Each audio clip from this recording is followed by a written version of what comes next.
Hi, thank you so much for your talk. I was just wondering if you could speak a bit about the Jewish lobby in the US and the role that they play in the injustices that are happening in Israel at the moment, and in particular what you kind of think their motives are. I mean, are they part of War Inc., or are they very kind of culturally, kind of religiously kind of motivated?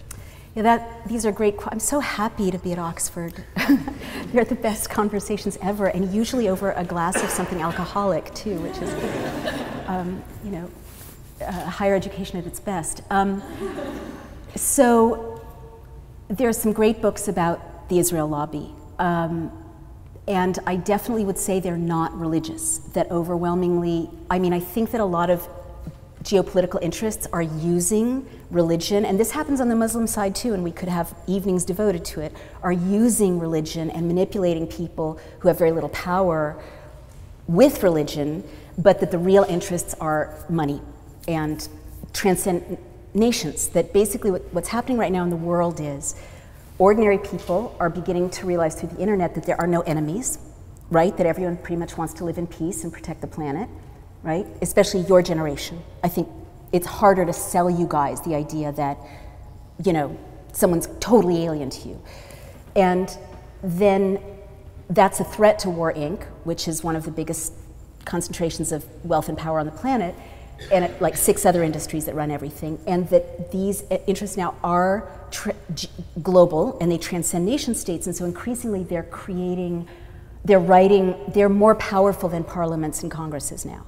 And AIPAC is an example of this. There are other examples that are not Israeli, like the Trans-Pacific Partnership and big oil, right?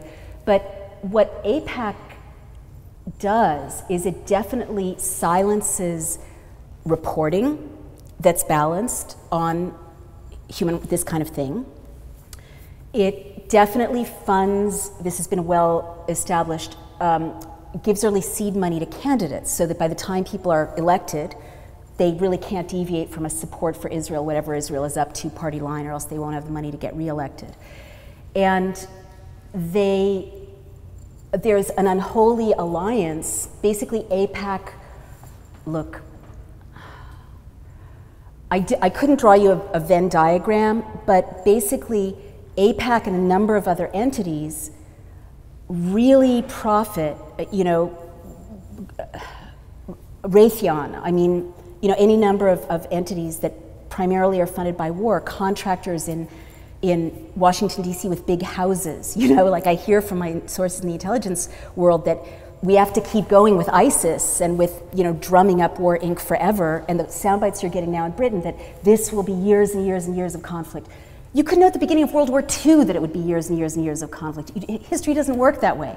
But if you're War Inc., you have to prime populations, especially democracies, for years and years and years of conflict, because that's where the vast profits are generated. So basically, there's a huge movement of young Muslims who are sophisticated, young Jews who are sophisticated, people all over the world who are just sick of this and ready to just kind of create a civil society. But they don't own the media, they don't own the politicians, and so AIPAC and other interests are, and also Kuwait and Saudi Arabia are obstacles because there's profit to be made in keeping us hating each other.